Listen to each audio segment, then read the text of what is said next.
Welcome to the Corruption Files by Crime in Court with Heather. We're peeling back the layers of lies, cover-ups, and abuse of power in the justice system. Buckle up as we expose the truth. Let's begin. Hi, everyone. Welcome back to Crime in Court with Heather. This is the Corruption Files, and the topic today is quite personal to me. So, and try to keep it together. This we're going to be going over 9/11, what happened, the events of the day, my personal experiences of 9/11, and Tucker Carlson recently did a 5-part series where he basically goes over the 9/11 Commission's reports and tells us the things that they're not telling us about 9/11. So I'm going to give you an overview, especially for some of you who may be younger and weren't around, weren't adults during 9/11. So this, yeah, I hope that you enjoy this episode because this is going to be raw and real for me, anyways. So let's get started here. I have a presentation that I put together for you called 9/11 Debunked, and we're going to talk about the commission's cover up. But first, I want to talk to you about my personal story. So, I lost someone in the events of 9/11, my Uncle Jeff. So, this is actually a picture of my aunt and uncle 16 days before his death. So, this was a picture on their rooftop of their building that they lived in Manhattan. He worked in the Trade Center. Well, we'll get to all of that. But anyway, so this is a picture of them, very close to his death.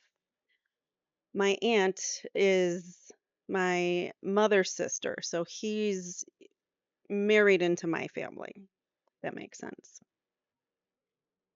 So I'm going to read you a little segment, and I looked for this book, and I must have it stored away somewhere, but I took pictures of it. Thankfully, I had it.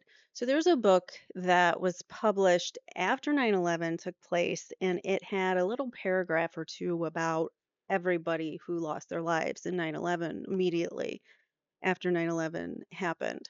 So this is the story that they chose to publish about my Uncle Jeff.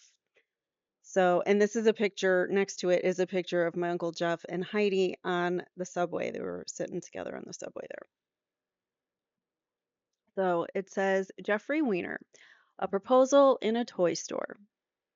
Jeffrey and Heidi Weiner became engaged at FAO Schwartz, which is like the gigantic toy store in Manhattan, in front of the big clock.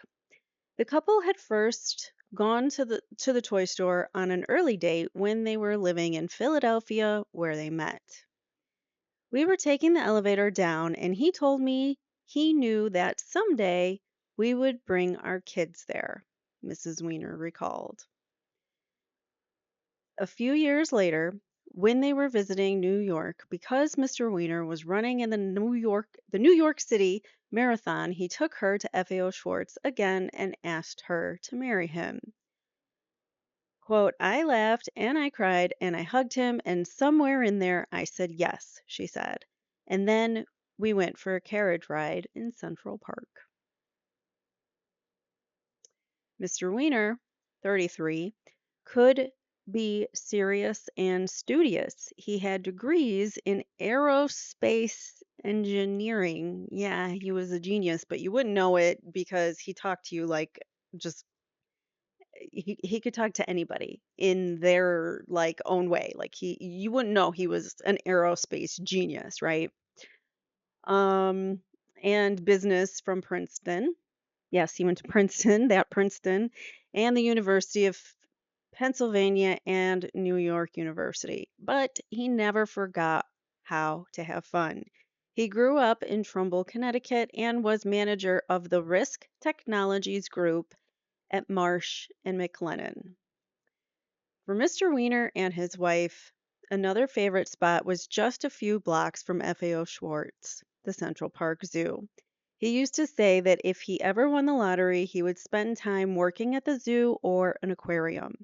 She said he loved animals, and they had, I think, at one point like 5 cats, and they did love animals. They were big cat lovers, animal lovers. This is a picture of Jeff, my aunt, myself when I think I was 19, and my this was the day before my sister Jenny's wedding. She had a medieval wedding, and all of the bridesmaids had they were given like a dagger, like a little dagger as their bridesmaids like gift, and we all wore them as part of our like with a sheath down by our dress, on our waist. So that's a picture of my aunt pretending to stab me and me pretending to be scared and Jeff just laughing. um, before I go on, I want to say there was one really great experience that I had with my aunt and Uncle Jeff when I was probably 20. I think it must have been maybe 19, 20. It had to have been the year before Jeff died.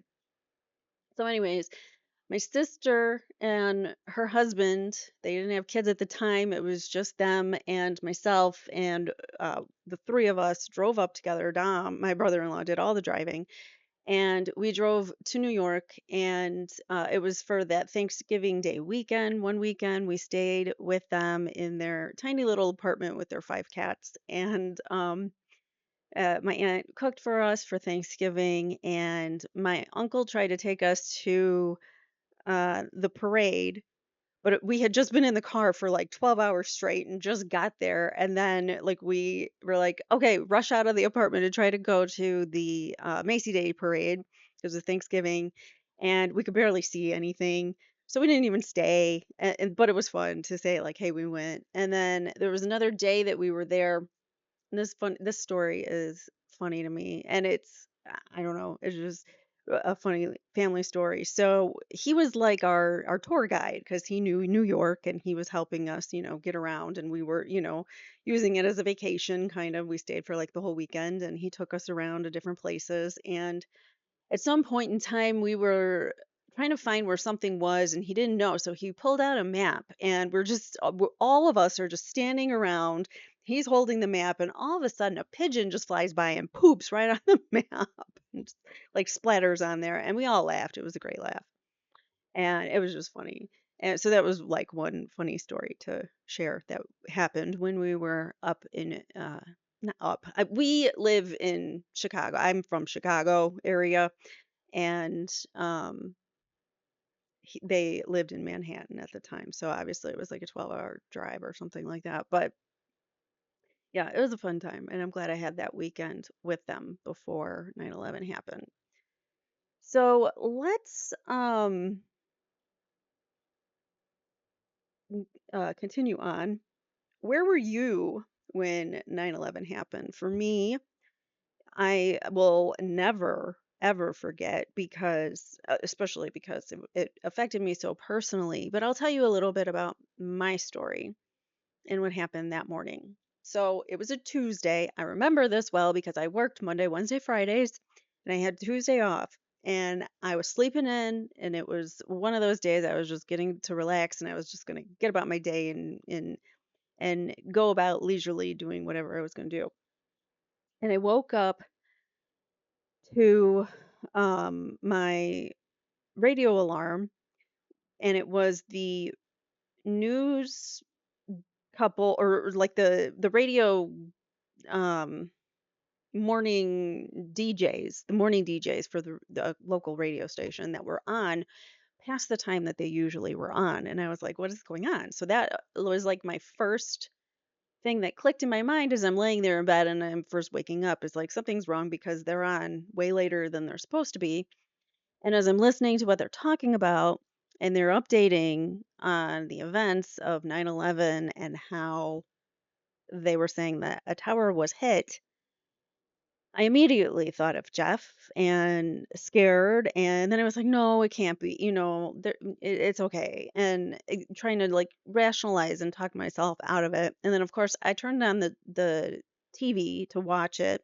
Also, my mom was at work that day, and I was home alone at this time. I was 19, 20 years old, like figuring out college uh, and working a little bit here and there and whatever. It was like around that time where, I had nothing to do that day. It was, and so my mom wasn't home.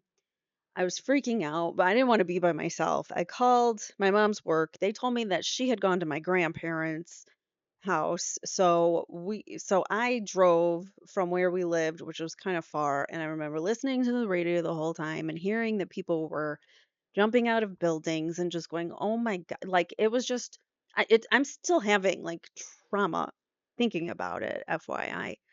But you know what? I'm going to make myself a little bit bigger while I'm talking about this because it is personal. But anyways, so as I'm driving to my grandparents' house, I'm just I'm freaking out. I'm scared. I'm listening to the events of what's unfolding on the radio. I'm hearing what's happening, and finally get to my grandparents' house, and we're just watching the TV all day and hoping and praying so hard that we get a phone call from Jeff, or that we hear from Jeff, and that we hear from Heidi. Heidi said that she didn't even get to kiss him goodbye that day because she was tired. She didn't get up, or maybe they kissed goodbye, but she didn't get up out of bed to you know, see him off to work that day because she was tired. So she stayed in bed a little bit longer, and she says she regrets that. And, it was just so many little things about the events that I remember. And um, uh, we couldn't go to see my aunt for a week. Oh, we'll back up. Let's go back to my grandparents' house. So we're all sitting around my grandparents' house all day, just listening to the news, hoping and praying. And of course, we see the buildings fall. We see the plane go into the second building multiple times over and over again. And it's just horrific. My aunt did inform us that that day my uncle was running a little late that day, so we were hoping and praying that he didn't get to his office yet. Well, he did, in fact, get there in time. And so what was the name of his company? Let me go back one. Marsh and McLennan. So Marsh and McLennan was the company that he worked for, and it took up in the first tower, which was the first tower the North Tower, which is the first tower that got hit. It took up floors 99 through 100, or I'm sorry, not 90, 99 through, yeah, I think it was like 99 through 101 or something like that.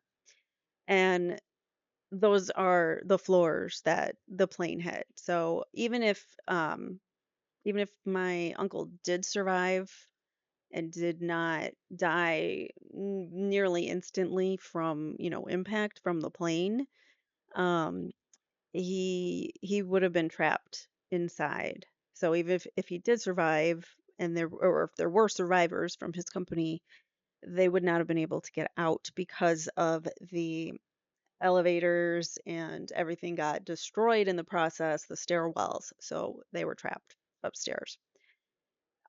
So that is what happened to my Uncle Jeff, unfortunately.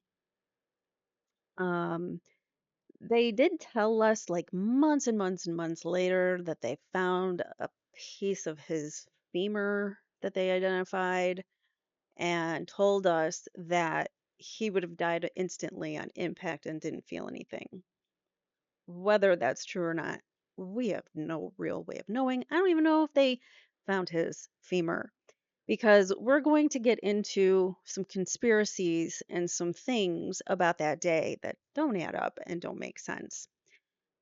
So a little bit um, after Jeff, we didn't hear from him for days, and my aunt, I'm sure, sat by the phone, and we all did, waiting to hear. Um, to hear from him, to hear any news. Um, and there wasn't any. So eventually they decided to throw him a shiva. So he was Jewish.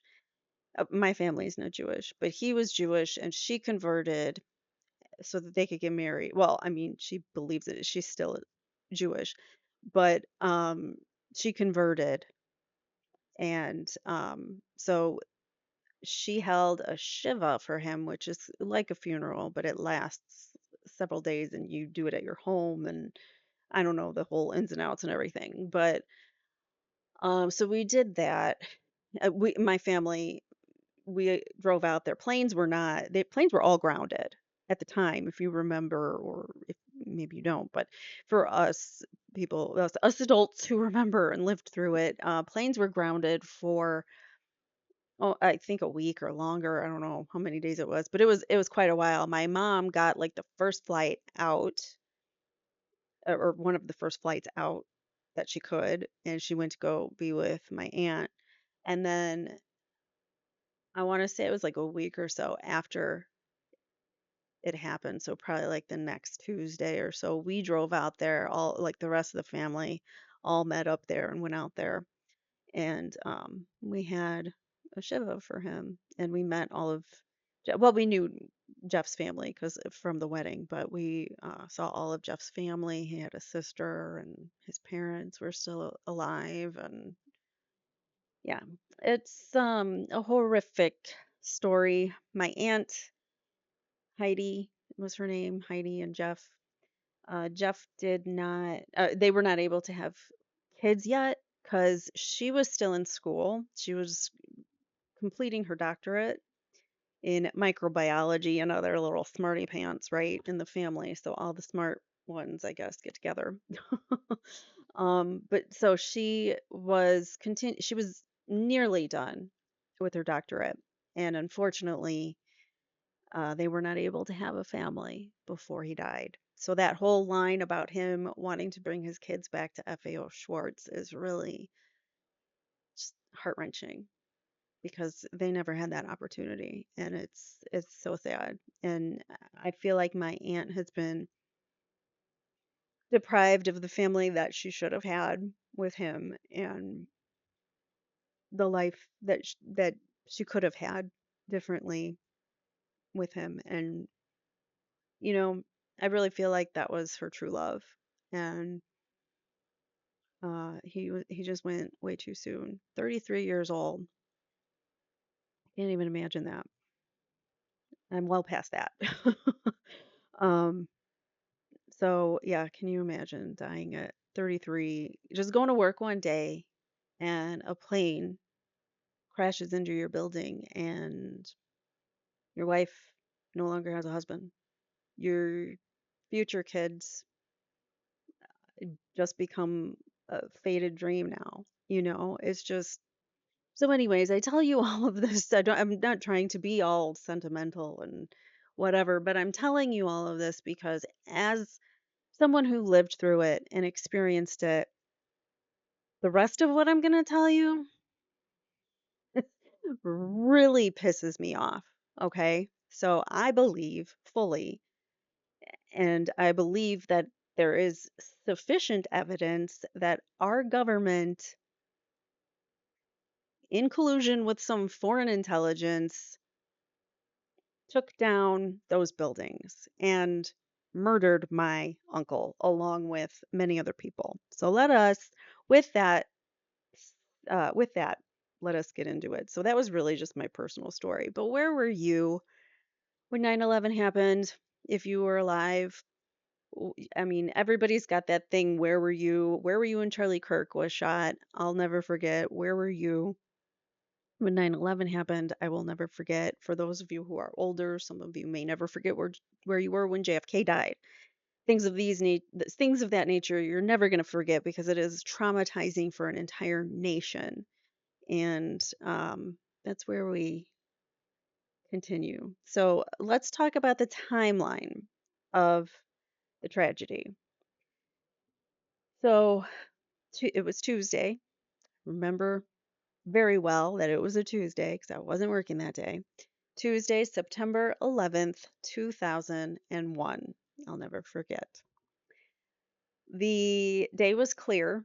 The weather was clear, clear skies, sunny day. As you can see in the image, there's no clouds in the sky other than clouds of smoke coming from the first tower in the image I've got on the screen.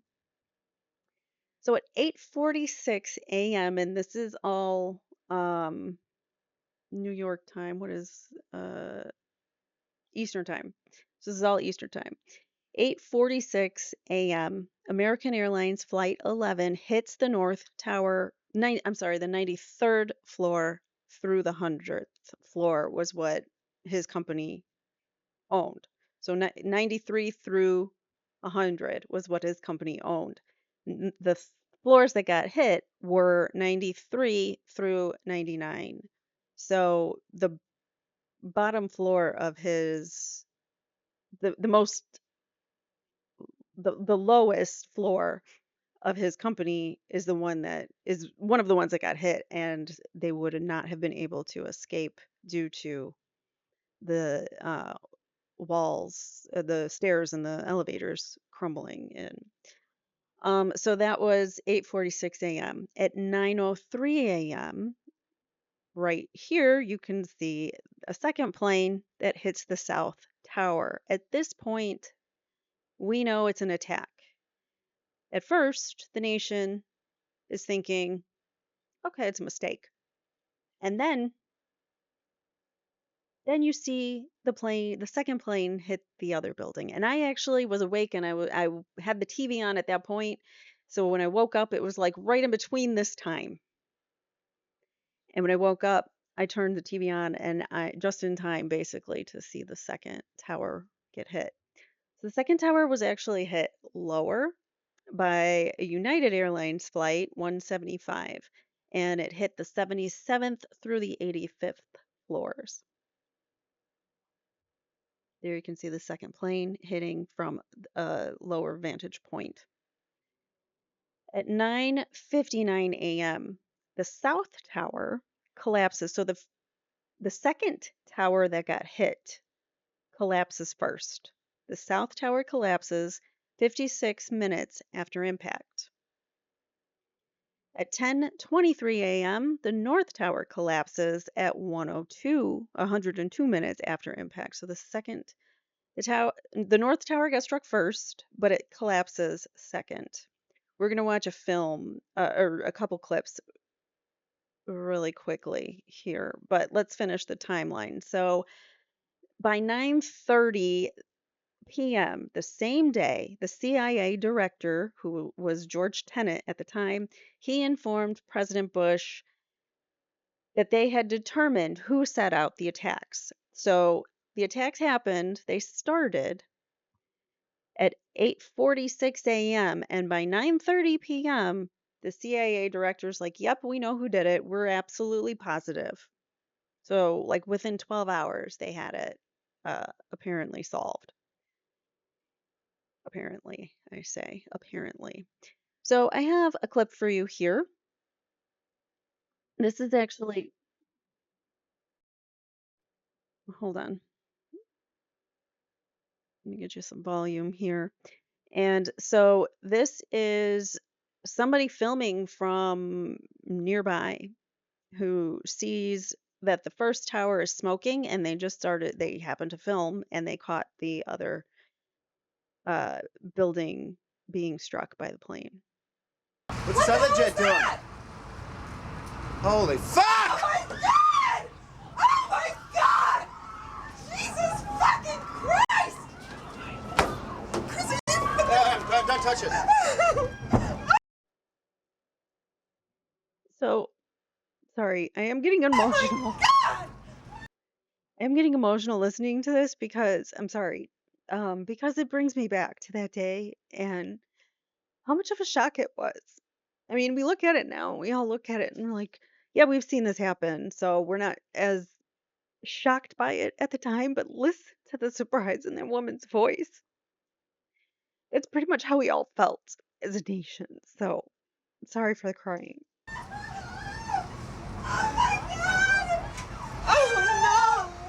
Oh my God! Taylor.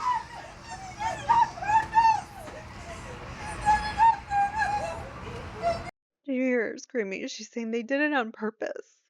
I totally thought I could get through this without crying. I got through the whole first part talking about Jeff without crying. Yeah, my dog is here now. I'm okay, sweetie. I'm okay. All right. Okay. I need a minute to compose myself, but here, you guys go ahead and finish this.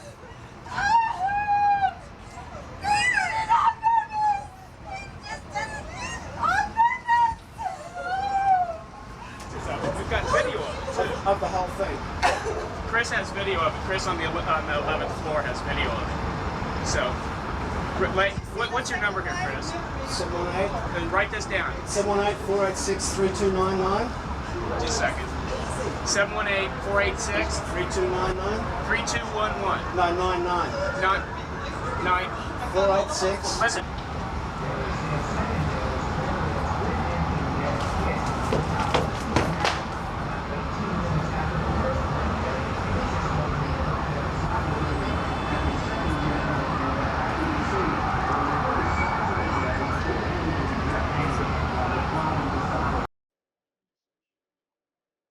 I'm gonna skip forward here. They actually do catch the collapse as well. Robert, what's the number?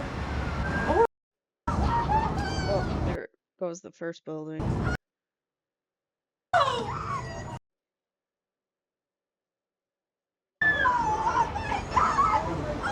Sorry, let me go back. One more.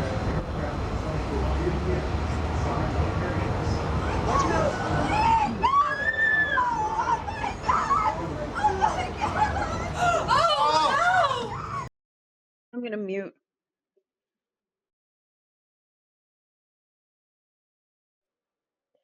All right, I'm gonna mute the video so I could talk over it. But you see, the first building just went down. They're screaming, watching it. I'm sorry, I got so emotional there. It just really brought me back to the panic of that day. And as you can see, I still have emotions about it.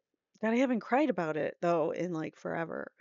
But and now, no, the second building. Did it just go down?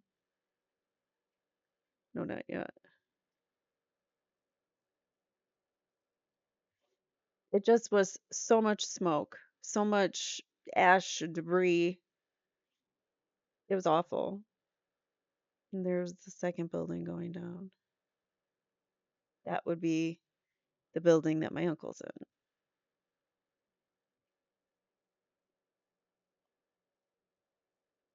Stopped playing there. Oh, okay. See how it goes down so straight? Everything is just like we'll get to why. Yeah, a building like that shouldn't fall just from a plane hitting it, but it goes down in a whole straight line almost, So it looks very much like controlled demolition. So that was the first video.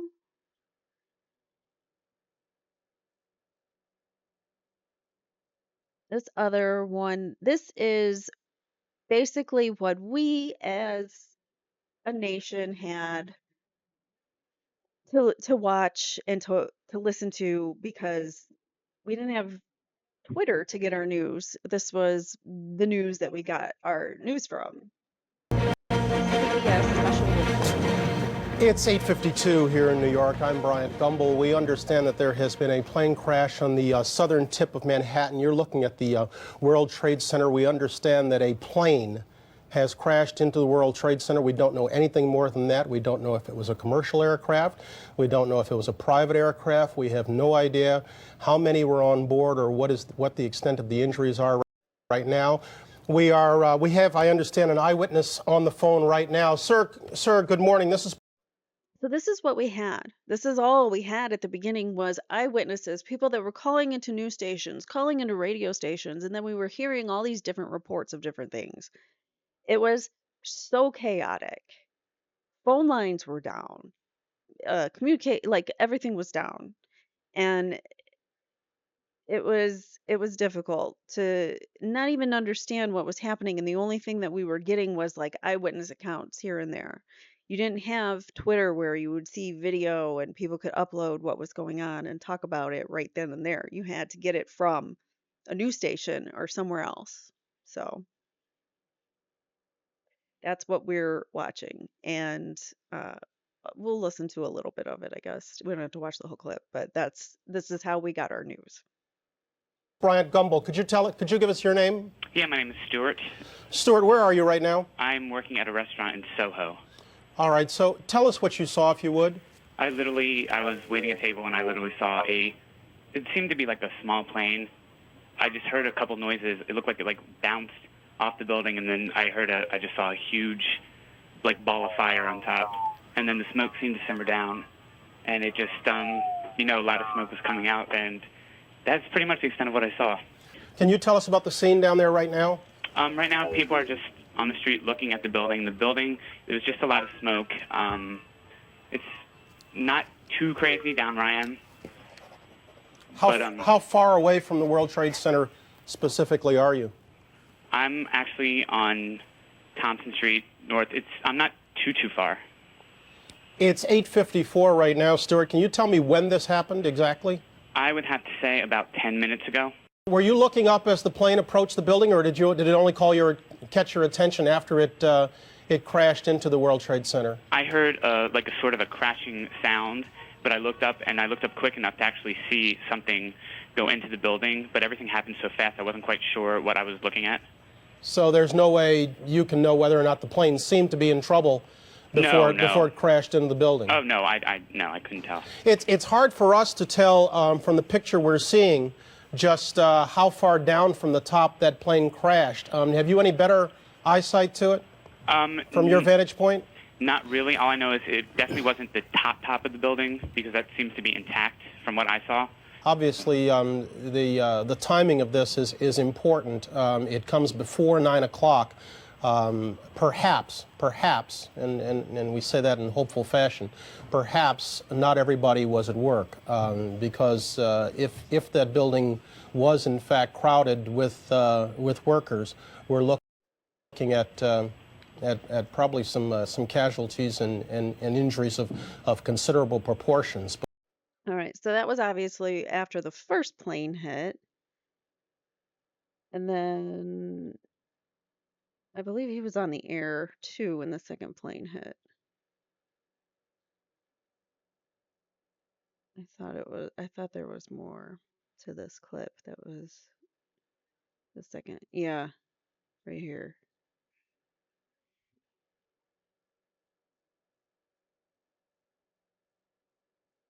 By flames, and it looks like the building is still on fire on the inside. Which building are we talking about? The one that's westernmost? Let's see. Yes, sir. Did you hear the explosion from yes. your position? Yes, we did. As a matter of fact, we heard it, and because I was just standing there pretty much looking out the window, I didn't see what caused it or if there was an impact. So you have no idea right now? There's another one. Another plane just hit. Right. Oh, my God. Another plane has just hit. It hit another building. Flew right into the middle of it. Explosion. My God, it's right in the middle of the building. This one into the East Tower? Yes. Right in the middle of the building. And right now, that was definitely looked like it was on purpose. You saw a plane? Yes, I just saw a plane go into the building. Why do you say that was definitely on purpose? Because it just flew straight into it. Looks like it's about, I would say 15 floors lower than the first building, and there's now flames coming out of that building as well. They're both completely on fire. Now, Teresa, hang on with us 1 second. We're going to re-rack the tape of when we were talking to you to see if we can tell. Okay. We can't see anything. We can't see a second plane in the picture. There we see the explosion. Well, you could see the plane actually. So hang on with us 1 second. We're going to Walk re-rack right the over tape here. of when we were talking to you to see if we can tell. Okay. We can't see This direction. anything. We can't see a second plane in the picture. There we see the explosion. Yeah. So that was the day of. That's obviously what we as a nation, those of us who were alive at the time, lived through. And like I said, wrapping up the timeline, the CIA director concludes we know who did it within 12 hours. The aftermath of 9/11. 9/11 ended up being, or is currently, the deadliest foreign attack on American soil. The official death toll was 2,977 civilians. That includes 753 people who died in the World Trade Center. 184 people died at the Pentagon, and that included 125 employees and 59 passengers that were on Flight 77. And then, inexplicably, out of nowhere, apparently, we were told that there was another plane, a fourth plane, that went down in a field in Pennsylvania. So the Pentagon was also hit, but minimal damage there, mostly just records area, I believe. And then the Shanksville, Pennsylvania, which also is suspicious, right? If they're hitting the Pentagon and just hitting the file rooms, getting rid of evidence, perhaps, maybe, I don't know. Keep that thought in mind. So Shanksville, Pennsylvania, a plane goes down. Apparently, we were told that the passengers overthrew the hijackers and 40 passengers on the plane died. All of those totals do not include the hijackers. On top of all of that, there were thousands of first responders and survivors, people who were in the area at the time, who have since died from 9/11 related illnesses due to exposure to toxins and whatever else they did to us that day, and debris and stuff. People, some people got very ill from that day. This is a famous picture of some of the firefighters that came. Firefighters came from all different precincts or districts or whatever you call it, and came out to help. I mean, they got people from like all over statewide, like different states came out to help and get involved in the recovery after because they were still looking for survivors for quite a time in the debris. So here you can see a picture of some of the debris and how massive it was. Those are all people standing here. And then now you can see the lights that are now in that place where the buildings were as the memorial. So the cleanup. It took 9 months with crews supposedly working 24/7, all hours of the day, to remove 1.8 million tons of debris. That was 108,000 truckloads, roughly. And much of that went overseas. Why? We don't know.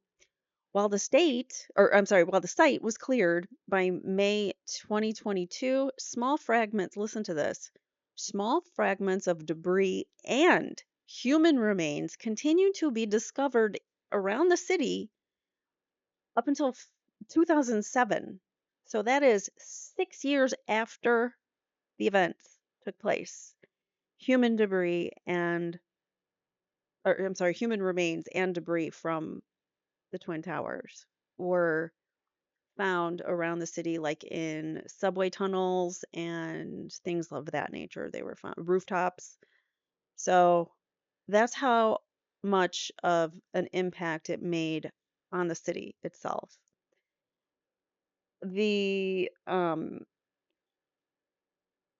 the site now, as you can see, there are lights that light up where the towers used to be. That is the National September 11th Memorial, which they began groundbreaking, or they began construction on that in 2006.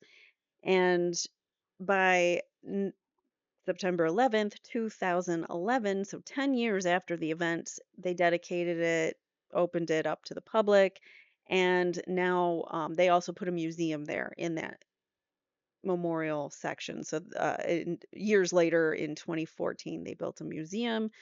So that's what's there now. I've never actually visited the memorial. I actually haven't gone to New York City since um, my uncle died. My aunt does not live there anymore, so there really isn't much of a reason for me to go, but I've never seen the memorial.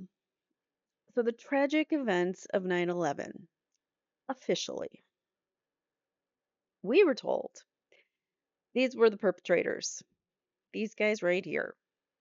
19 men, primarily from Saudi Arabia, some of them from, I think, like Lebanon and Egypt, so all over, but mostly Saudi Arabia, led by the militant group Al Qaeda, which we'll talk about a little bit more. So, Al Qaeda, uh, the FBI releases the names of these people 5 days later, and then maybe like 2 weeks later, they release all the pictures, and we get all these images displayed for the world to see. These were the hijackers, all dead, right? So we find out though that they were taking courses in aviation. So they learned to fly over here in our country. More on that later. They were identified quickly because, according to the feds, they used flight manifests, and the suspects were identified within 72 hours because of these magical passports. At least that's what we were told. So apparently, 4 passports survived. Well, technically 3. One hijacker, or four hijacker passports were recovered. One was near the World Trade Center. Just happened to find the passport of one of the hijackers on the street somewhere to identify them. Sure. Yeah. Okay. That doesn't make any sense. But yeah, so one near the World Trade Center, 2 at the Pennsylvania crash site, and then one just happened to not, the luggage for the hijacker just happened to not make it on the plane, so they were able to recover another passport. Doesn't that just seem really ridiculous? A plane crashes and you burns, fire, crashes buildings down somehow, steel frame buildings, and yet um, we're supposed to believe that these passports survived. Okay. Well, everybody needs a scapegoat, right? The scapegoat, someone to blame. Osama bin Laden, the big bad guy. We were told that he was the mastermind and one of the founders of this Al Qaeda group, which was a militant Islamist organization that was working out of, Iran, Iraq, Afghanistan, which is where he was from, Pakistan, all these Islamic countries, right, that we're supposed to hate. So, according to the feds, they're such horrible people. So, mastermind of all of the 9/11 stuff. That's what we were told. But he denied it at first. So, keep that in mind. But we're told that he provided the funding, he's got the motivation to do it, and he gave the approval for it. That's what we're told. The motivation in a letter that he wrote, or a manifesto that he wrote titled Letter to America, he cited that the US's support of Israel, our presence in Saudi Arabia, and our sanctions against Iraq were the reasons for 9/11. The ultimate goal, because the Trade Center, they traded stocks there. There was a trading floor. All the money stuff was happening in New York. All that financial trading and the financial success of our country. It's a symbol of our success, right? So that was why, supposedly, why we were told that they took down the World Trade Center because they wanted to drain the US economy and lead the collapse of America. And that was the symbol, the Trade Center was the symbol of, our successful economy. The 10-year manhunt. So almost immediately, the US launched the War on Terror to dismantle Al Qaeda, and bin Laden went in hiding in those years right after. Initially, he denied any involvement, but he did praise the events and said, whoever did that was, probably it was a good thing that they did that. In 2004, he released a video claiming full responsibility. In 2011, so 10 years after the events, we were told, and we've never seen evidence of this, but we were told that Osama bin Laden was killed in a raid by the U.S. Navy SEALs on one of his compounds where he was staying in Pakistan. But I don't know, 10 years after the fact. He was a good scapegoat, I guess. Bin Laden had CIA connections. There are unverified claims that suggest bin Laden was a CIA asset. So, was he working for the CIA? Maybe. Maybe he was an informant, something. There is a possible connection to an alias of Tim Osman. Osama Osman kind of makes sense, right? His group reportedly, so his Islamist groups reportedly received weapons and funds from the CIA. So basically, the West armed his militant groups, and his militant groups used it against us and killed our soldiers with the weapons that we gave them. Some accounts claim that he had meetings in the US and had direct training with American officers. So it's very, very likely that he could be a CIA asset.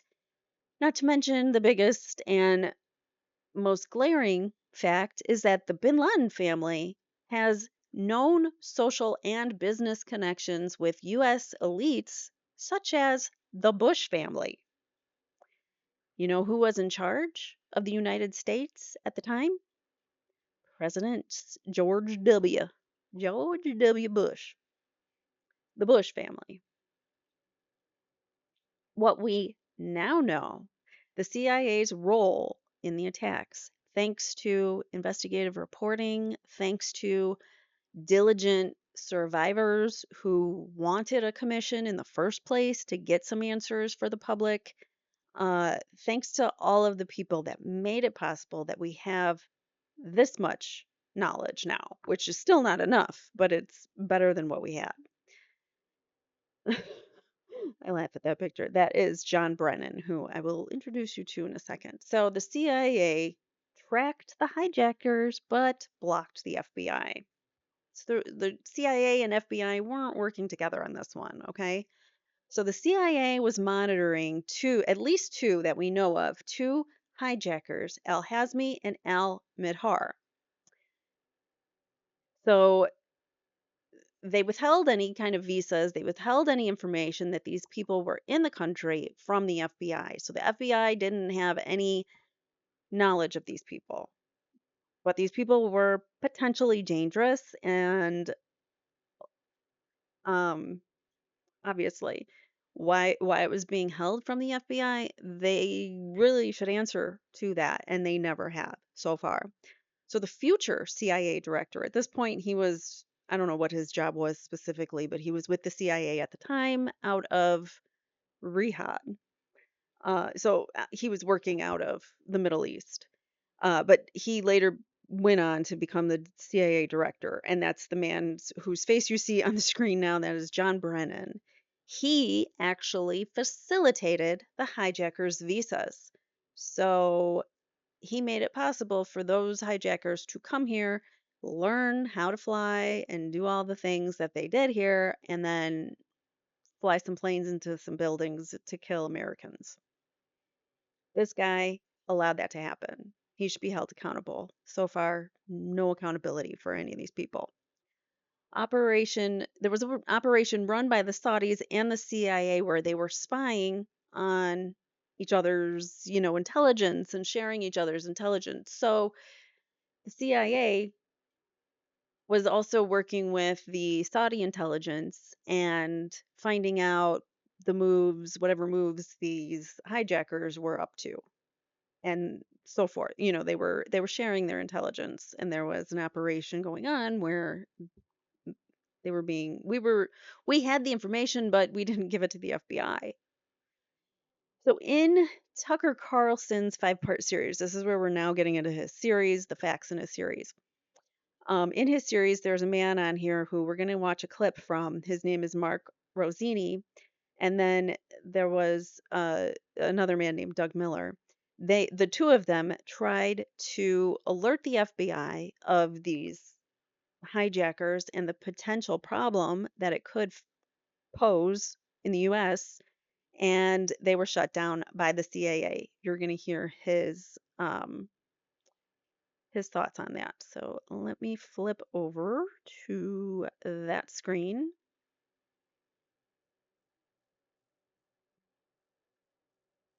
We're going to listen to him. NSA has the ability, did and probably still has, to get any airplane reservation it wants in the world and know about it, right? We knew his passport number, we had the phone, we have everything.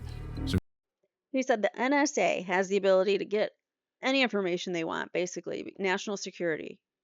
If it's a national security risk, they have the ability to get any information they want on the spot. we knew his travel information. We knew what flights he was taking, we knew what seat he was going to sit in.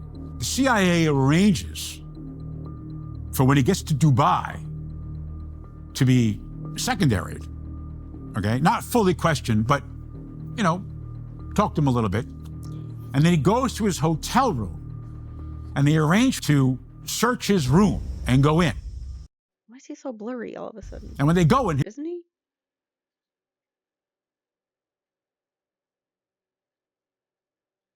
Oh, here we go. I don't know why that was so low.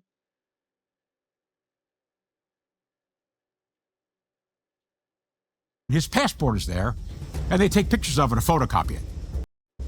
And they send back the imagery. And lo and behold, in his passport is a visa to go to the United States of America, issued out of the American consulate in Jeddah, Saudi Arabia. According to one recently released court filings, quote, the visas were issued to facilitate an operation run by the Saudis and the CIA spying operation. The station chief in Riyadh at the time was future CIA Director John Brennan. The CIA continued tracking al-Midhar to Kuala Lumpur, where he met up with other al-Qaeda associates, including Nawaf al-Hazmi, a second future 9/11 hijacker. He lands in Kuala Lumpur. They entrust the Malaysia Special Branch police. Why do you keep freezing? I probably put it up too high. Hold on. I'll do it 720. To surveil this terror summit in this park in Kuala Lumpur.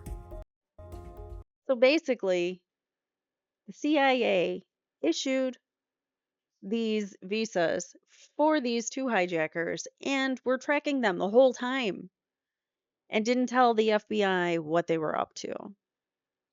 CIA recruited and monitored the hijackers and assisted in facilitating their entry into the US and hid it all from not only the FBI, but also the public, because the commission report that comes out, the 9/11 commission report, doesn't mention anything about this little tidbit that John Brennan helped facilitate the hijackers' visas. Saudi proxy and hijacker support in the U.S. So what Tucker just said in that clip there was the CIA used Saudi General, the SGI is the Saudi General Intelligence Director. So basically it's like their CIA director, like our CIA director, who in this instance is George Tenet at the time of 9/11. So the CIA is working with basically the equivalent of the CIA of Saudi Arabia, and his name is Omar al-Buami. He's the CIA director, and they're using this as a workaround to spy on the hijackers. So they are spying on the hijackers. They're keeping tabs on them, but again, not telling anybody where they are. This Buami guy helped Hazmir and Midhar, Al-Hazmir and Al-Midhar, the two of these hijackers who you see imaged on the screen. He helped them with housing, banking, and any other connections that they needed, like getting aviation training and things of that nature. The hijackers we know lived openly in San Diego. Their names, their real names, were listed in the phone book, so they weren't in hiding. They weren't trying to hide. Again, why was it not told to us what was happening at the time? They didn't tell people who needed to know. Official 9/11 Commission report is a lie. Most details about the CIA's recruitment of the hijackers were omitted or buried. So none of this information or very little of it ever comes in to the commission report. What is the commission report? I mean, the cover-up report, yeah. Um basically, or whatever, the 9/11 commission, no, it's more like the cover-up commission because they basically tried to cover up the actual events of 9/11. So the commission itself, Bush opposed any kind of investigation, not a real investigation anyways. You can see here in this image, it's a famous image of Bush being told that a building struck the World Trade Center and we were under attack. Below that, you will see some very strong and brave ladies who said, screw the government, we're going to fight for what's right. So the Bush and Cheney administration resisted any kind of formal inquiry, and they prioritized their war agenda over any kind of help for the victims or looking into what actually happened. So on October 7th, 2011, so less than a month later, we are at war with Afghanistan, which is where bin Laden was originally from, or he was originally hiding at the time when it happened. Uh, but again, he moved around, so we never knew where he was after that. So these four down here are better known as the Jersey Girls. They are survivors, or I'm sorry, not survivors. They are widows of uh, individuals who died in 9/11. They lost, all four of them lost their husbands. They all live in Jersey, hence the Jersey Girls. And they got together and pushed for an independent commission to investigate the events of 9/11. Reluctantly, and only because of public pressure, Bush signed a bill into effect November 2022, but the bill itself handicapped the commission from being able to do a thorough job.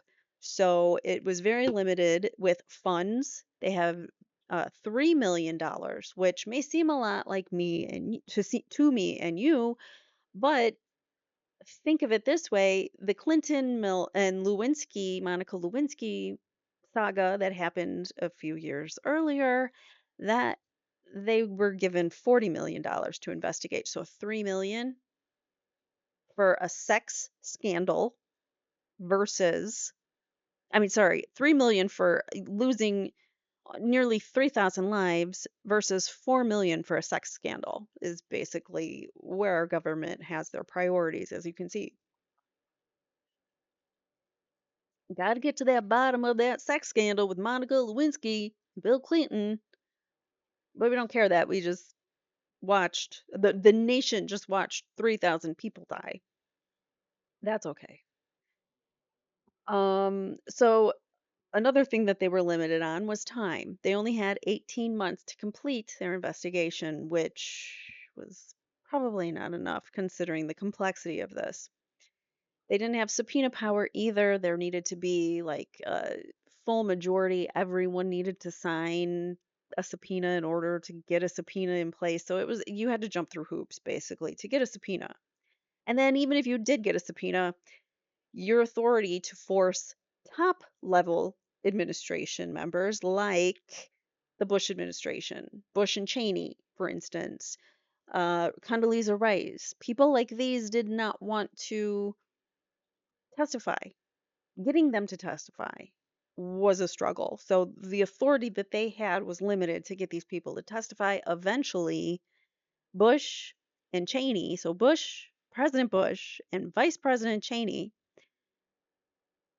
didn't want to they refused to testify separately. The two of them testified together in the Oval Office, which is like unheard of. How do you testify together?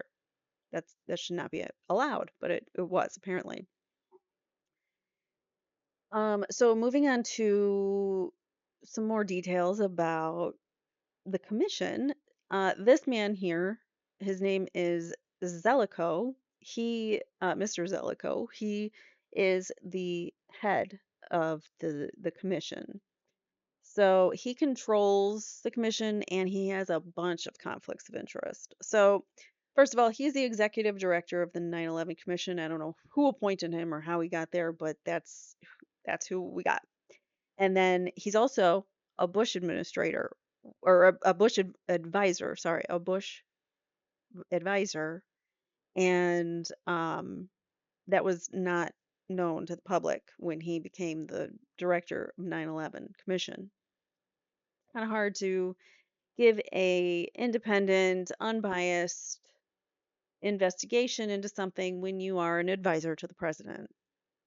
Kind of, those two roles conflict because as an advisor to the president, you're trying to make the president look good, right? But as the advisor to, or the executive director of the commission, you have also you want to make the president look good. And if the president looks bad in this commission report, you're gonna maybe sway what you say in it to make the president not look so bad, right? He's got all the power. Not to mention, he pre-wrote the report before any investigation ever came out. He pre-wrote an outline. Sorry, not the whole report, I guess, just an outline of the report before the investigation ever began. And so basically, you already know that he's starting with some sort of outcome or he already has the solution in mind before he even does the investigation, right? So we're going to skip over or flip over here to our next clip, which is from his episode 2. So we're going in order as the last clip that we watched was from his episode 1 of the 9/11 Commission report cover up. Now this is episode 2 and talking more about the commission. We say. The White House's fingerprints were certainly all over the commission. Chairman Kaine ultimately admitted the commission was, quote, set up to fail. And that's absolutely true. But in addition to a meaningless budget, the tight timeline, and weak subpoena power, there was another problem: the man Kaine selected to run it. On January 27, 2003, the commission issued a press release announcing they'd selected an academic called Philip Zelikow to be the commission's executive director. He was sold to us as a historian. I was responsible for the research for Zelikow to make sure that he didn't have any conflicts of interest. He had a lot of conflicts of interest. This woman here, she is one of the Jersey girls. She is one of the 4 original women who got this commission signed into law. The release describes Zelikow as, quote, a man of high stature who had distinguished himself as an academician, a lawyer, author, and public servant. The release did not note that Zelikow was an active Bush administration official. He served on a White House intelligence advisory panel. It also failed to note his extensive ties to Condoleezza Rice, He'd served on her transition team. He'd co-authored a book with Rice in 1995. In 2002, at Rice's behest, Zelikow authored a policy paper championing preemptive invasions. And this cemented his role as a key architect of the disastrous invasion of Iraq. Zelikow was the perfect person to keep the commission from finding the truth.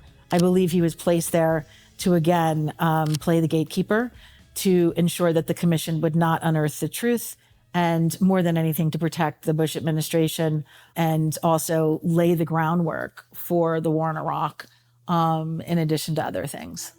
Zelikow's first move was to pre-write the entire report before the facts were in.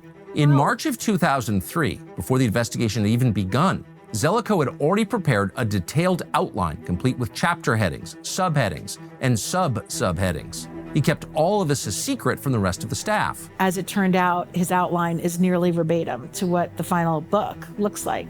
And so what I believe is that he just basically had the outline, knew that it was a quote-unquote safe outline. It was probably approved by the Bush administration. His second move was to consolidate his power. Zelikow gave himself total control over the hiring process. He at first tried to block the staffers from communicating with the commissioners. In a now public memo, Zelikow cut off his staff's access to the commissioners. Quote, "If you are contacted by a commissioner with questions, please contact Deputy Director Chris Kojum or me." Zelikow restricted access to documents. He divided the staff into separate teams. He siloed them from each other, and he closely supervised Team 3. That was the group that dealt with classified information from the White House and the CIA.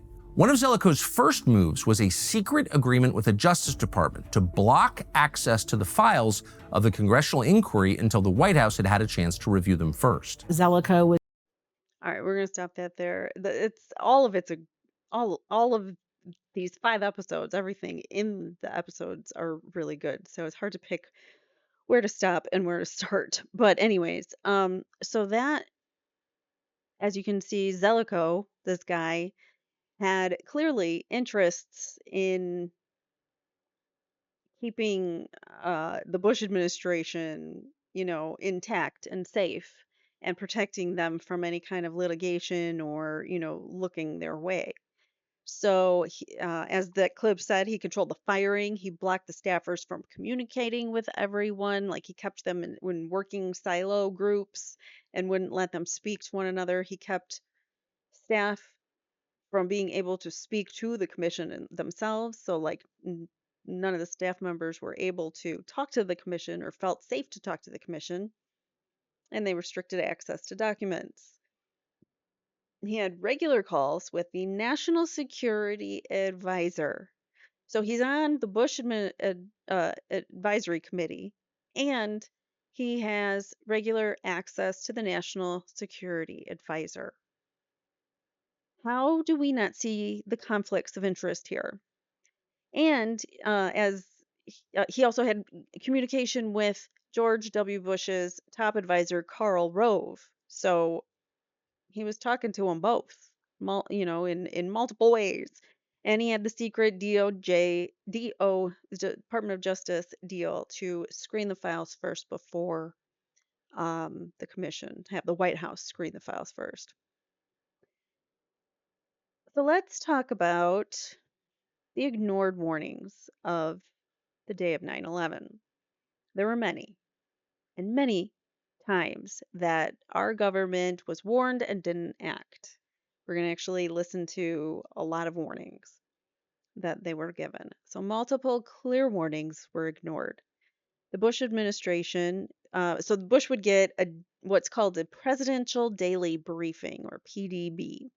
So he received on August 6th, so a little over a month before the events of 9/11, he receives a presidential daily briefing that states the title is Bin Laden Determined to Strike in U.S. Not to mention that he had more than 40 other bin Laden mentions. Let us flip over here to our next clip. Oh, wait a minute. This should be it. National Security Advisor, that, quote, "the biggest biggest national security threat facing this country is al-Qaeda. On July 10th, 2001, the CIA director George Tenet and his counterterrorism deputy J. Cofer Black were so alarmed by intelligence pointing to an impending attack by al-Qaeda that they demanded an emergency meeting at the White House with Condoleezza Rice and her Security Council staff. In fact, on the morning of the attacks, Director of Central Intelligence Tenet told a U.S. Senator, quote, "I wonder if it has anything to do with this guy taking pilot training." And of course it did. By any measure, including, according to the heavily biased commission report, Why it keeps getting George W. Bush, and particularly Condoleezza Rice, had ample warning that al-Qaeda was plotting an attack. And by all accounts, the U.S. intel agencies were fully aware the hijackers were in the United States, and in fact, had helped at least 2 of them get to the United States. Is this blurry for you guys? It's blurry for me. I'm gonna refresh this page. I don't know what the hell's going on. Why everything's coming up blurry for me.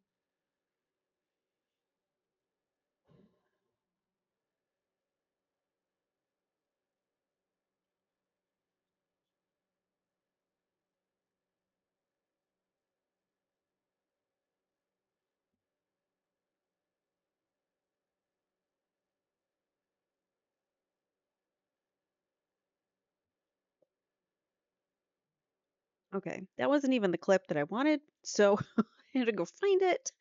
Here is the clip that I wanted. Tucker's going to go through a bunch of different warnings that our government had, that they ignored. Basically, one by one. It's kind of a lot, but it's good to hear them side by side here. But at that time, in late 1999, the core of the future 9/11 hijackers were gathering in Afghanistan.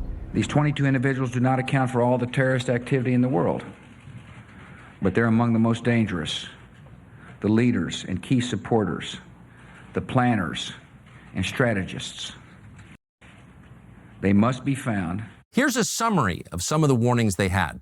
In December 1999, a 23-year-old Algerian man called Ahmed Rassam attempted to cross with a rental car on the ferry from Victoria, British Columbia to Port Angeles, Washington State. Thanks to alert border security in Port Angeles, Rassam was apprehended with hundreds of pounds of explosives in his car. His plan had been to set off a car bomb at LAX on January 1st, 2000. But the biggest warning signs of an impending attack in the United States came in the summer of 2001, just months or weeks before. On April 20th, 2001, a briefing to top Bush administration officials noted that bin Laden planned multiple operations. In May 2001, a report was distributed to Bush administration officials noting that bin Laden public profile may presage attack. On May 16, 2001, an intel report mentioned a phone call to an embassy that bin Laden's supporters were planning an attack inside the United States.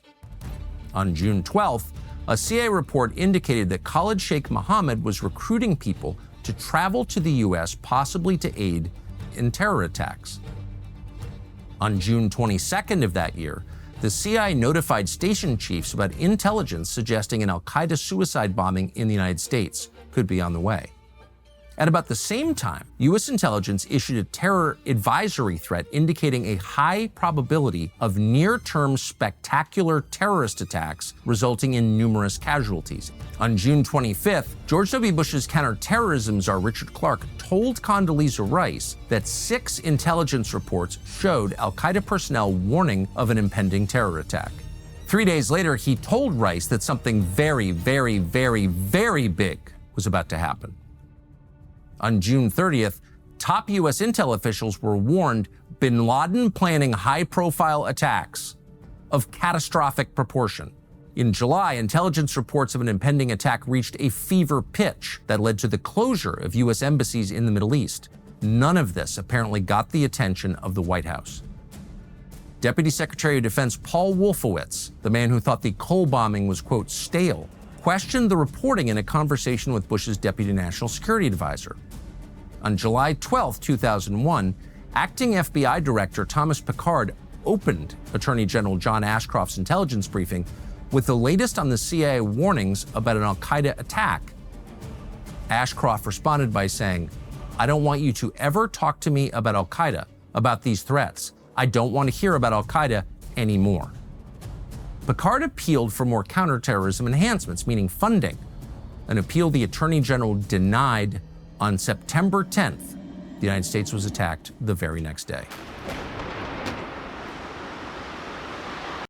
Interesting, huh? All of those warnings about Al Qaeda, about bin Laden, and even asking for more help, asking for more resources, and being denied with when you have credible threats on our country. Our government allowed this to happen one way or another, and no matter how you look at it, they had the information and they did nothing. They helped murder my uncle along with nearly 3,000 other people. I'm mad. I'm mad. Let's go back to our presentation. They could have prevented it, is basically what I get from that. It could have absolutely have been prevented. So, yes, multiple warnings that were ignored leading up to 9/11. I think I skipped this. Richard Clark, who was the head of the Interagency Counterterrorism Security Group, also warned the National Security Advisor, Condoleezza Rice, of an imminent attack. We had many attack uh, uh, alerts where the FAA even alerted to hijacker status alerts, which was from May through July of 2001. So the months leading up to the attacks. So again, there were multiple warnings and there were many of them, not just a few, not just like one or two. That was like at least a dozen saying, hey, bin Laden, Al Qaeda may be doing something. And the administration chose to do nothing. A plane proof building design. So this building actually was a revolutionary design. So it's called the tube frame system. I guess the reason they call it that, it's a hollow tube designed as tubes within tubes, which basically form your exterior walls, and that gives you the structure and the stability. So on the perimeter columns, each tower had 236 closely spaced steel box columns forming the outer walls, the outer like hollow tube, I guess. And that not just that, but then there were floor trusses that were put in, lightweight steel trusses that provided the lateral stability to prevent buckling and to prevent the building from collapsing if you had, say, a plane crash into it. In fact, this building was built for a plane crash. Okay? So, how did the buildings both fall down? This building, or both of these buildings, were designed specifically to withstand a plane crash. The lead structural engineer showed analysis that the towers would survive a Boeing 707, which was the tallest or the biggest airplane at the time. And I believe they were built in the early 70s.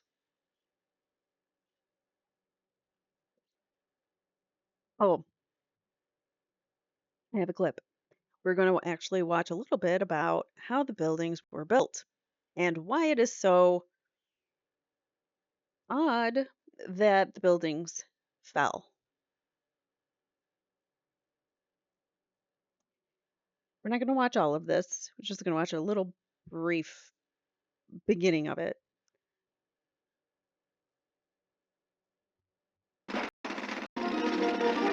Oh, come on, music.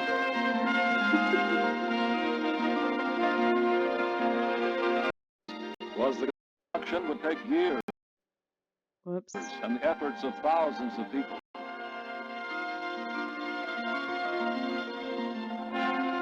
I really hope I don't get demonetized for this lousy music.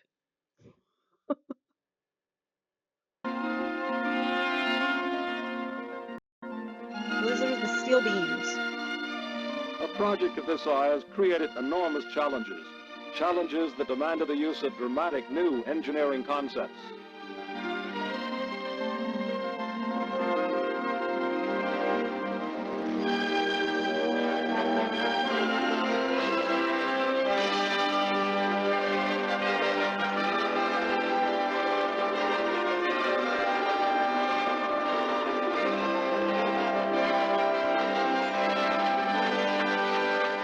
Okay, it's not really Final showing you plans anything. called for a complex of low-level buildings surrounding two 1,350-foot towers, the tallest ever built. Their great height was made possible by the use of load-bearing walls. Extremely tall buildings were traditionally inefficient, since huge amounts of interior space were taken up by structural supports and elevators. The Trade Center towers would overcome this problem. The exterior walls were designed to bear much of the weight of the towers, as well as all of the wind loads. The only internal supports would be in a central core of columns. Elevators would be placed in the shafts formed by the core columns. To further conserve space, the towers would be organized into 3 zones served by express elevators. Local elevators would run within each zone. These engineering considerations determine the tower's basic design: sheer symmetrical walls rising without setbacks. See how close together those were? And they're steel. I mean, a plane, granted, it's going to do some damage, but it's not going to bring the buildings down. So it's important to know how the buildings were originally designed, which was to withstand airplane crashes.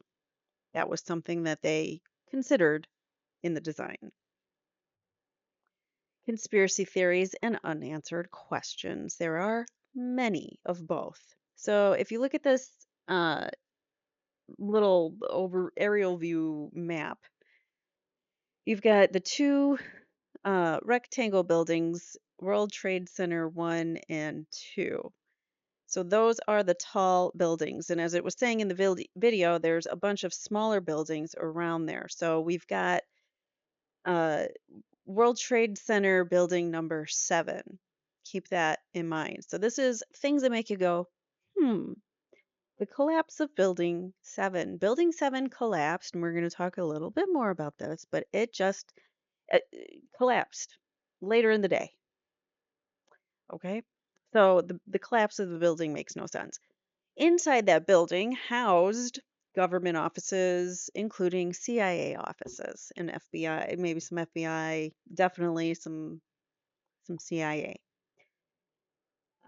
It also had a symmetrical free fall, just like World Trade Center buildings did, where it all fell down at the same exact time, which is highly improbable if it was random.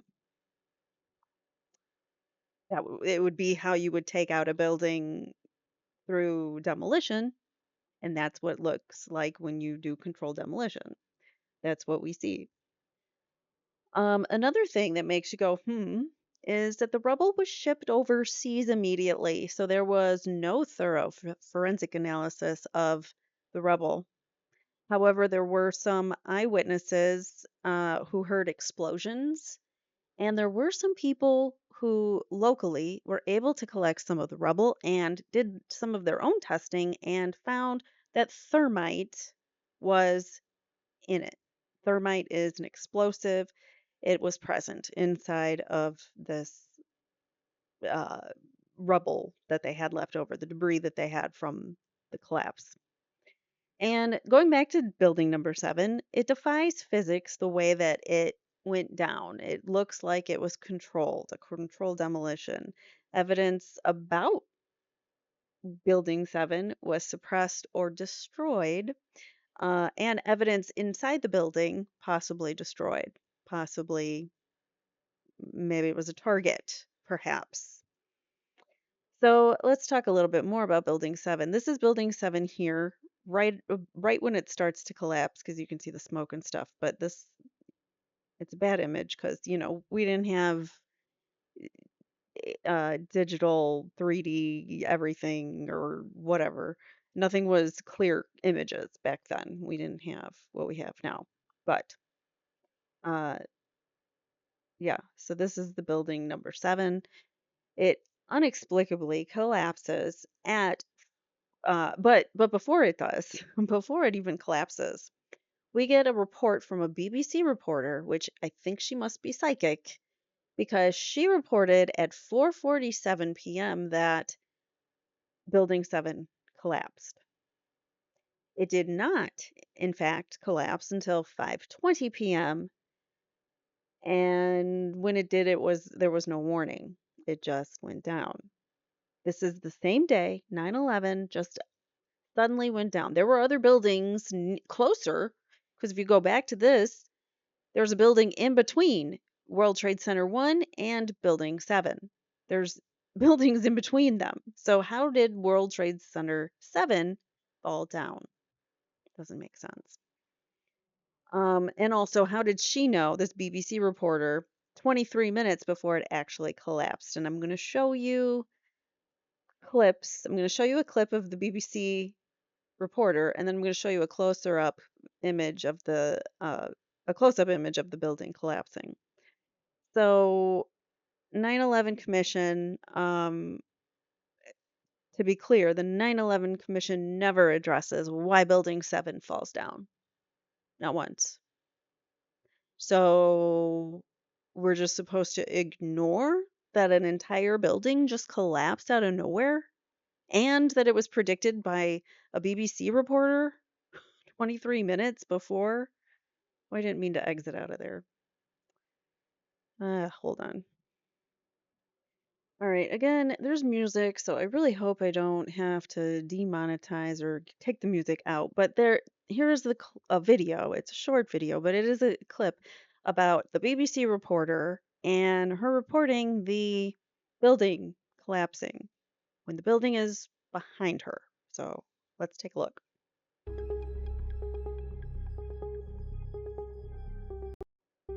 On September 11th, there was worldwide live television coverage, and the coverage continued throughout the day. The interesting thing is that at 10 p.m. London time, which is 5 p.m. Eastern Standard Time, they reported that the Salomon Brothers building, Building 7, had collapsed. The only problem is Building 7 didn't collapse until 5:20 p.m. New York time. Now, more on the latest building collapse in New York. You might have heard a few moments ago I was talking about the Salomon Brothers building collapsing, and indeed it has. Apparently that's only a few hundred yards away from where the World Trade Center towers were, and it seems that this was not a result of a new attack. It was because the building had been weakened during this morning's attacks. We'll probably find out more now about that from our correspondent. Does that make sense? The building was weakened from the other attacks, so it just fell down. That's how physics works now. And if you look behind her, you're going to see the building itself. I'll point it out on the screen with my pointer. Jane Stanley. Jane, what more can you tell us about the Salomon Brothers building and its collapse? Well, only really what you already know. Details are very, very sketchy. There's almost a sense downtown in New York behind me, down by the World Trade Centers, of just an area completely closed off as the rescue workers try to... This building right here behind her head, that's Building 7, still intact. Do their job. As you can see behind me, the Trade Center... Building 7 is clearly visible right behind the reporter. It wasn't until 5:20 Eastern Time that it came down. Someone walking on the roof? It just looked like someone was walking on the roof. Reporter. It wasn't until 5:20 Eastern Time that it came down. Buildings 4, 5, and 6 maintained heavy damage from falling debris from the towers, and yet they remained standing.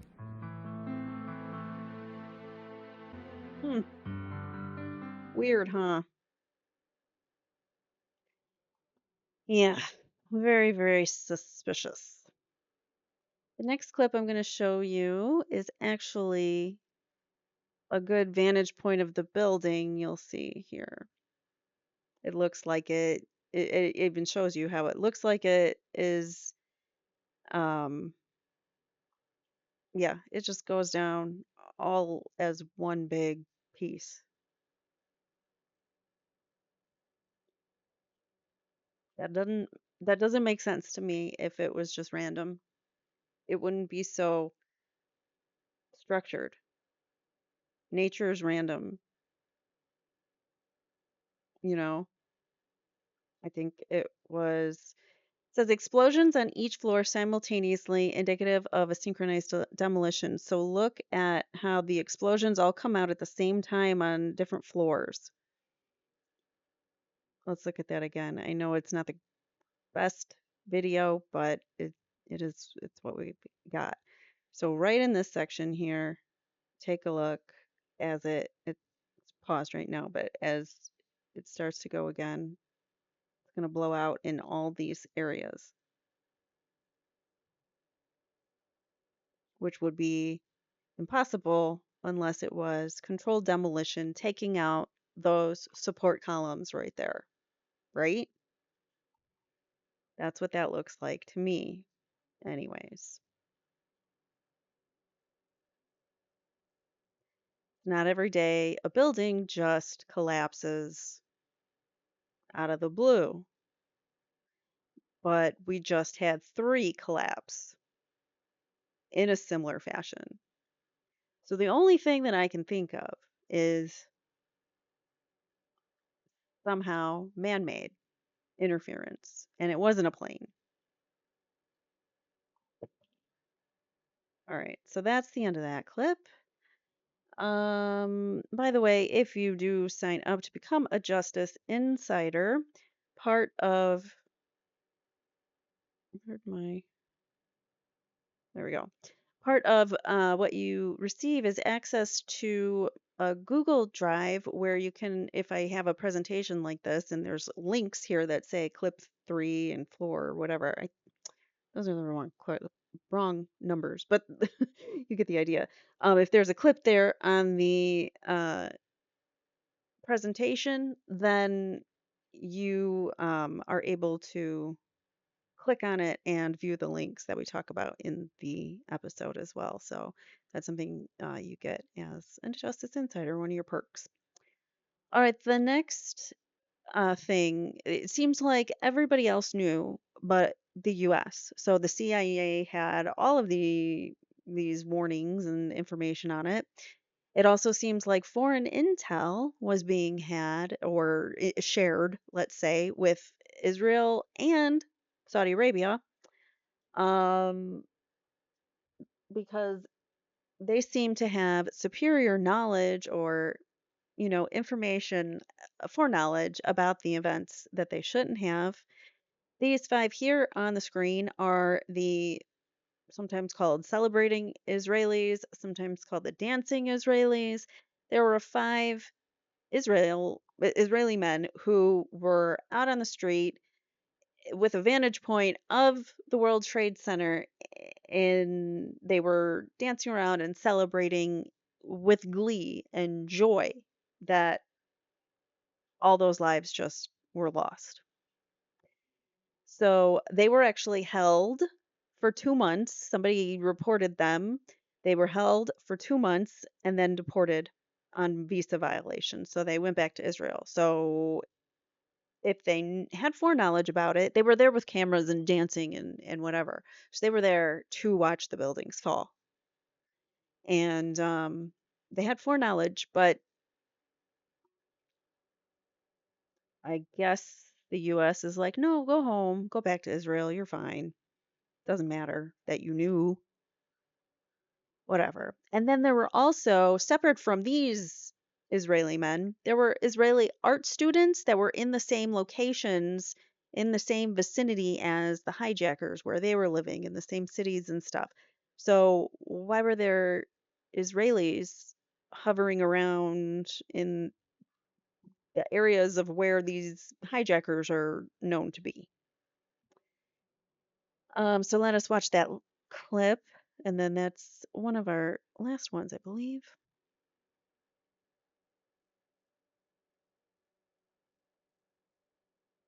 Hold on, I lost all my clips, so let me make sure that I have the right one. The attacks, or did the BBC have advance word that the building was coming down? If the media did have foreknowledge of the events that day, they weren't alone.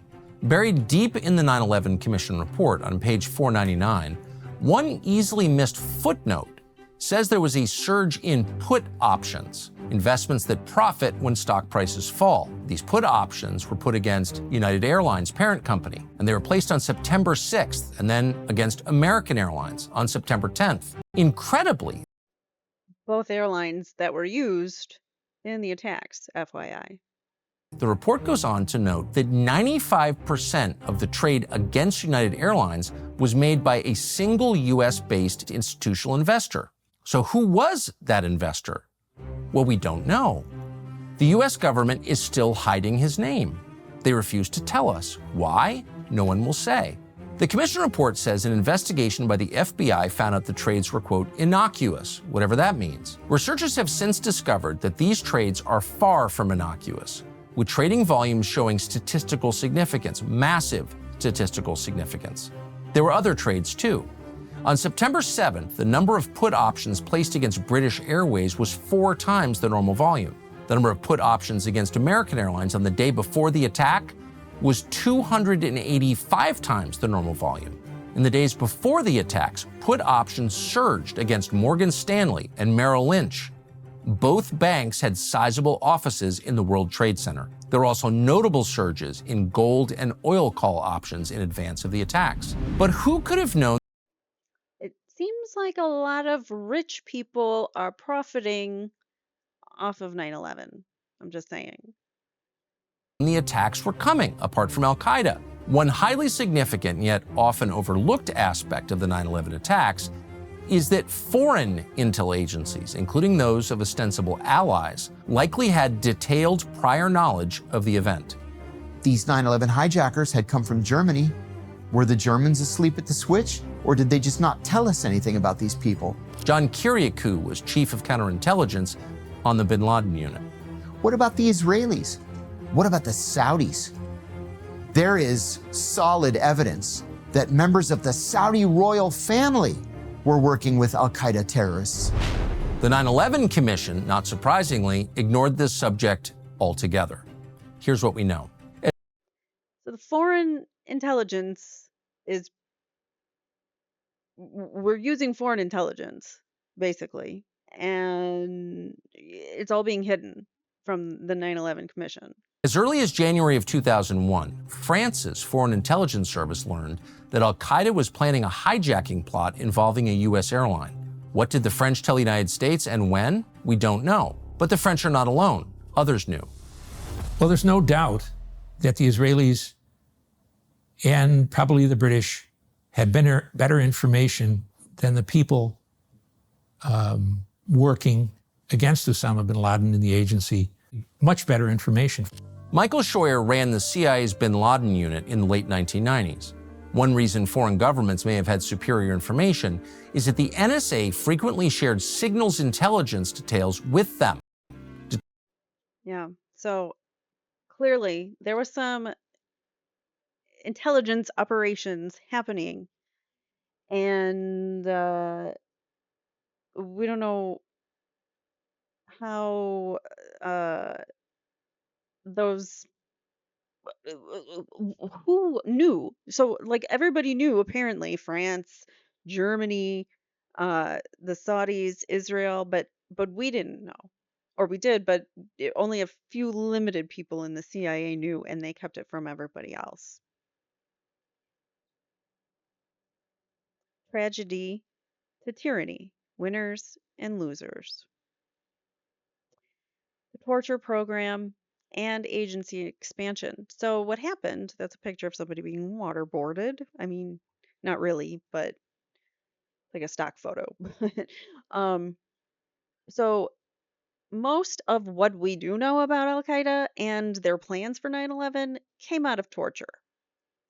So let's keep that in mind. So everything that we were told was told to us because our CIA agents were torturing people, hijackers, people that knew of the hijackers, people, whoever they were getting their information from, witnesses, informants.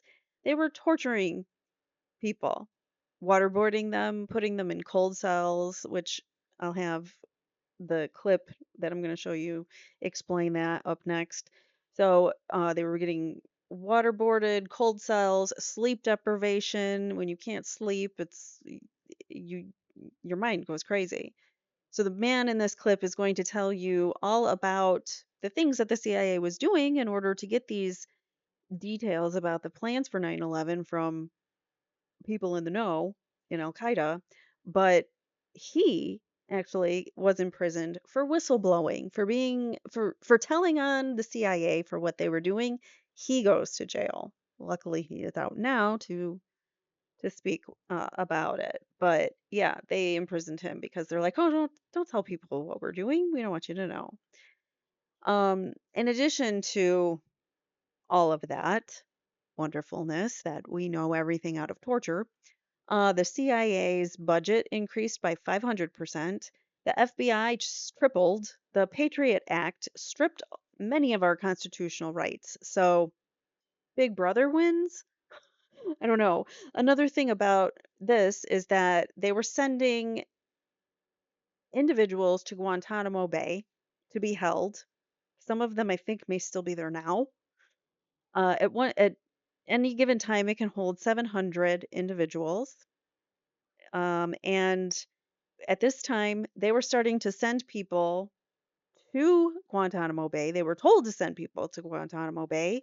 80 to 85% of those people that they were sending were actually innocent, and most of them did not even get trials. So a lot of them could still be sitting there without a trial. So basically, the agencies were awarded for failure. FBI, you get an increase. CIA, you get an increase. Everybody gets an increase. It's like an Oprah Winfrey episode. But then their normal policy became torture to get the answers that they wanted, or to get, I don't know. When you torture people, you're not really getting the right answers. So hundreds of people, including U.S. citizens, without formal charges or any trial. This was a multi-pronged plan to detain prisoners this is Guantanamo Bay. indefinitely, to carry out torture on some of them, which at the time were called enhanced interrogation techniques, and to either render or extraordinarily render others.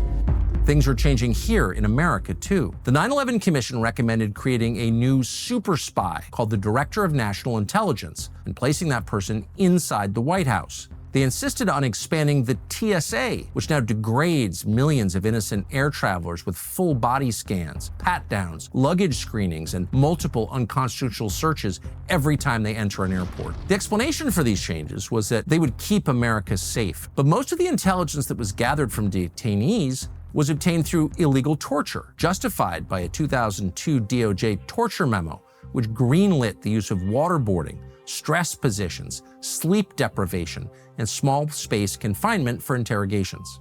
Think of it this way. In 1946, we executed Japanese soldiers who had waterboarded American prisoners of war, right? Waterboarding was a death penalty crime. In January of 1968, the Washington Post ran a front-page photograph of an American soldier waterboarding a North Vietnamese prisoner. On the morning that that picture was published, the Secretary of Defense, Robert S. McNamara, ordered an investigation. The soldier was arrested, he was charged with torture, he was convicted, and sentenced to 20 years at hard labor at Fort Leavenworth.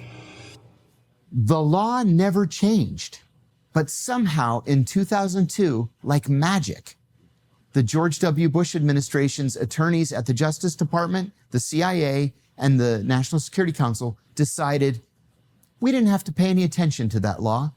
And because we were the good guys, we could do anything we wanted. And that's how the torture program came to be. The CIA set up secret black sites to conduct torture around the world. There were sites in Afghanistan, Poland, Romania, Thailand, and many other countries. Many of these places were so secret that the presidents and prime ministers of the countries that they were in had no idea. that there was a secret CIA prison in their country. These were handshake deals between George Tenet, the director of the CIA, and whoever happened to be director of the intelligence service in those countries.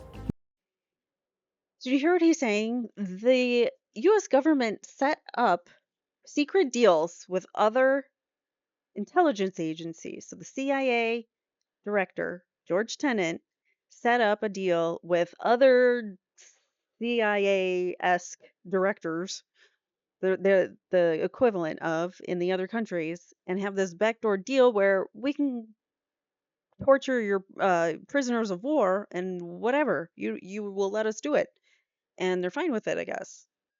And it's okay. I don't know. It is something that suddenly became part of the regular protocol with the George Bush administration. All right, we are wrapping it up here. So, again, the agencies were rewarded for failure, and torture became a go to move to get information from your prisoners, I guess. So, winners and losers, who benefited? Well, the winners, President George W. Bush got a 90% approval rating after the way he handled 9/11. Condoleezza Rice went from the National Security Advisor to Secretary of State. She got a little promotion there. George Tenet got a Medal of Freedom. You know, he got a little reward there for all his little back deals for torture and whatever else he was doing. And John Brennan, the man himself who orchestrated the visas and made it possible for some of the hijackers to come over into our country, was later promoted to CIA director. So I'd say they are the winners. The losers?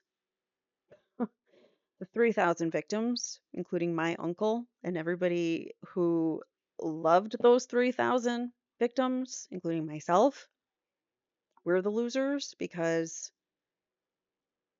you killed our loved ones, like purposely. 7,000 troops were killed after the events of 9/11, and we went to war with Afghanistan and then later Iraq. Um, $5 million, at least $5 million spent on warfare. I tried to double check that. I think that's pretty low. I would say that it's probably more than that. And then, of course, our constitutional rights are gone. Our constitutional rights that we used to have before 9/11, we in the guise of, oh, we're doing it for safety, they took our rights away.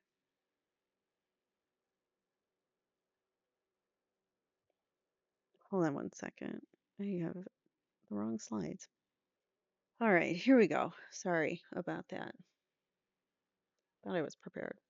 Oh, yes, here we go. I updated that. It was $8 trillion spent on warfare. I had the wrong number. Definitely more than 5 million. It was $8 trillion spent on warfare. I knew I updated that. All right. So the Patriot Act was signed October 26, 2001.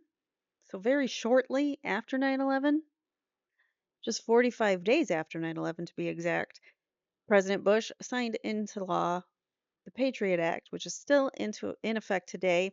It broadly expanded the government's ability to surveil and use their investigative powers against us without warrants, without all sorts of, reasons.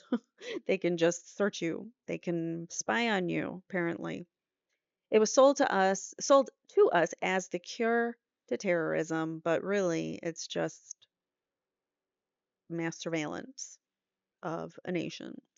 So our rights were lost under the Patriot Act, and those rights were the Fourth Amendment, which is the privacy and search warrants, which now this Patriot Act allows the government to secretly search homes and offices without notification.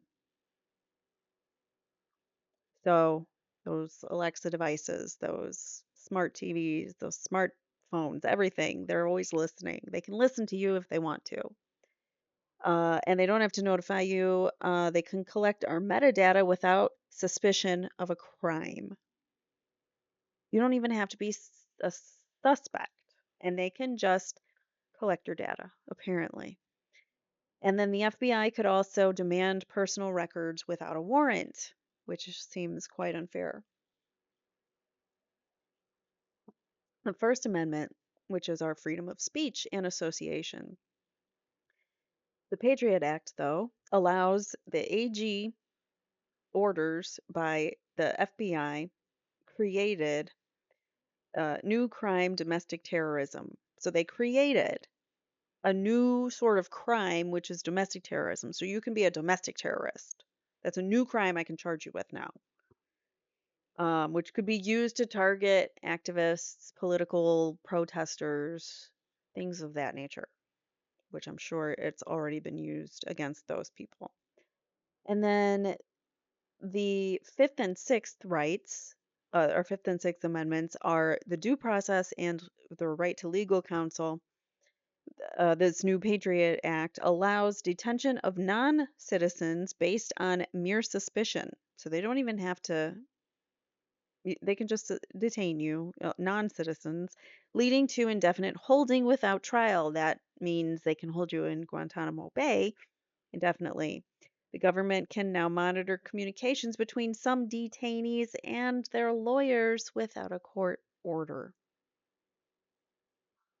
I don't know how, I don't know why that's possible, but that is part of the rights that we lost under the Patriot Act. So if you guys weren't paying attention, this happened.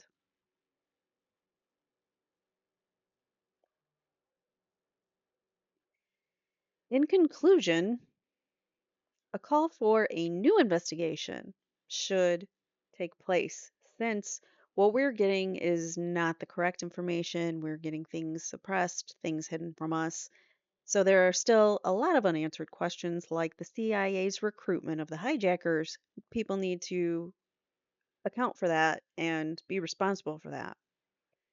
Many people ignored warnings pre 9/11, so why were those warnings ignored?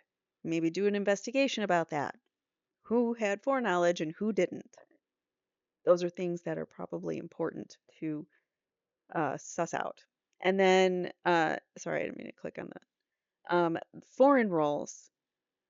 Oh, sorry, I skipped one. Building 7. Why did that fall down? How did it fall down? And did the CIA offices inside that were destroyed, did that have something to do with why the building fell down?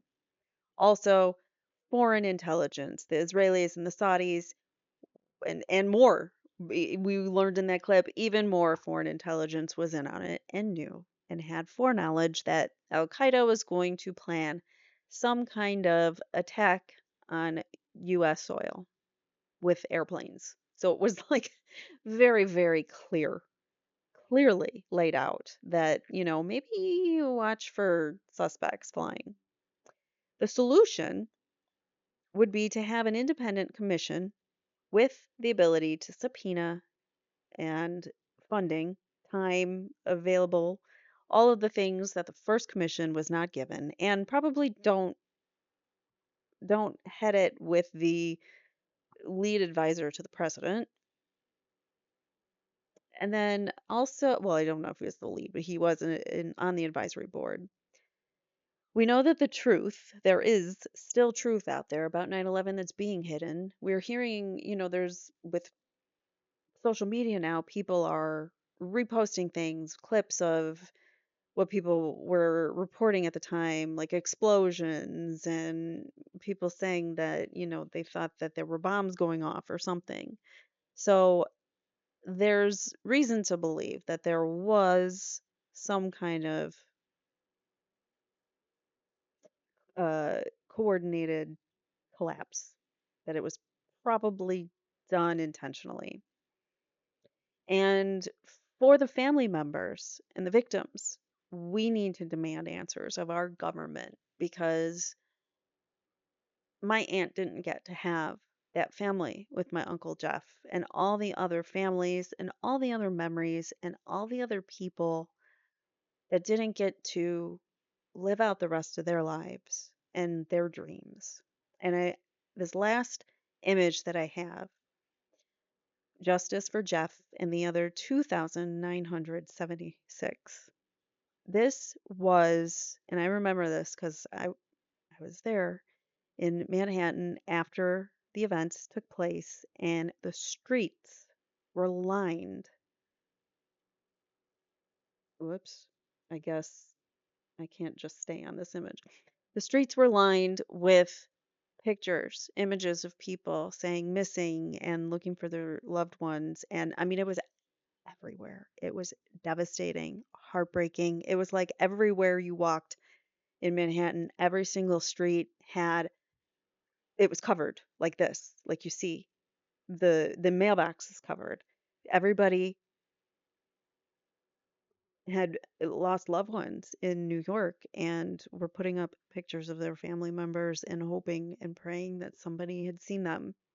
And it's heartbreaking to me. And for all of the people that were lined up and had their pictures display whose lives were lost that day, and all the people who put those pictures there, the people, the loved ones that are missing that person that's no longer there in their lives.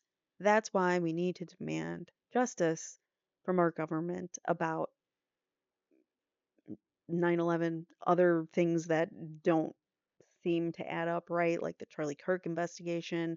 You know, when the government gives you one line of something and then you're like, wait a minute, my senses and my common sense are telling me, how did a passport survive a plane hitting a building, however many, 93 stories in the air, and a passport survives somewhere? Give me a break. On top of the fact that the buildings collapsed within an hour or, within 100 minutes of when they were being hit. So none of it makes sense. And for that reason, we need to hold our government accountable and get some kind of justice for all of the people that are still missing their loved ones. Because I know holidays were not the same without Jeff. It was very uh, awful just to get, it destroyed our family in some ways, I would say. I know it destroyed Heidi in a lot of ways. It um, was a traumatic experience to go through, having some kind of person and losing someone in it. I can't even explain it really. And I've been pretty much traumatized by it for my whole life ever since it happened. And I try to avoid it. Like I'll always, take some time of remembrance of my uncle and things on the anniversary of 9/11, but for the most part I try to ignore the topic of it because it's painful. But here I am putting my heart out there in this episode because this episode means a lot to me, having a personal tie to the story. I really hope that, with more voices like the Jersey Girls and more voices of family members who have lost their loved ones that speak up, maybe we can put enough pressure on the government to finally get truth and answers of these horrific, tragic events that takes the entire nation's breath away when it happens. We all are just in awe, shocked. Um, we all go into some kind of PTSD, I think, after these kinds of tragic events that affect a whole nation. So I know you guys also, even if you didn't lose somebody, I know you felt the effects of it too. And 9/11 affected us all, whether you lost someone or not. And it affected our nation, the trajectory of our nation ever since, with our rights being limited. So, if nothing else, take away from this that we need to speak up in order to preserve our rights, maintain our rights, and not allow fake ass Patriot Act bills to take our rights away. So I guess I'll get off my little high horse and let you guys finish your day. Thank you so much for watching. I really appreciate your support, especially for this episode, because it means a lot to me to get my uncle's story out there. So thank you guys, and I will see you in the next Corruption Files. Take care. That's all for now of the Corruption Files. Thanks for digging deep with me. Like, subscribe, and comment your theories below. See you next time.